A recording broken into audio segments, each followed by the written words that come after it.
700 invités, un temps magnifique. Le 19 juin 2010 à la cathédrale de Stockholm, Victoria de Suède a dit oui à Daniel Westlund, son ancien professeur de sport. Leur rencontre aurait pu servir de scénario à une comédie romantique. Lui était professeur de gymnastique, elle élève de fitness.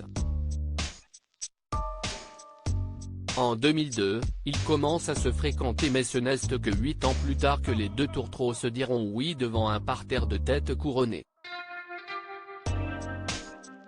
Toute la Suède a suivi l'événement, Victoria de Suède pénétra dans la cathédrale au bras de son père Carl XVI Gustaf. Pour sa robe, elle avait choisi sans surprise un créateur suédois, Parang Scheden. Sa traîne faisait 5 mètres de long soit 2 mètres de moins que celle de Lady Di.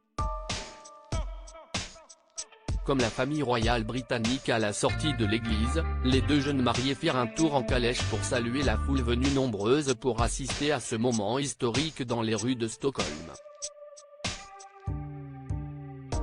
Albert de Monaco accompagné de Charlène, qui n'était pas encore son épouse, Laetitia d'Espagne et le futur roi Felipe. Les grandes têtes couronnées du continent avaient fait le déplacement. Cet événement marquera d'ailleurs la première sortie officielle du futur couple princier monégasque.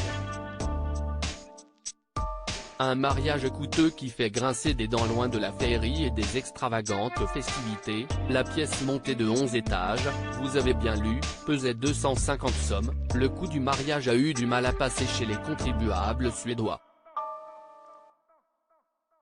Le mariage de l'héritière au trône a coûté plus de 10 millions d'euros, 100 millions de couronnés, la monnaie locale, mais seul 10% de cette somme a été payé par le roi, qui a demandé une rallonge à l'État. L'indignation atteignit même à l'époque le domaine politique, la gauche du pays s'indignant d'une telle dépense. De l'eau au moulin des abolitionnistes. Loin des polémiques très terre-à-terre, les deux jeunes mariés s'envolèrent au milieu de la nuit, direction Bora Bora, pour profiter d'une très belle lune de miel, à leurs frais, on imagine.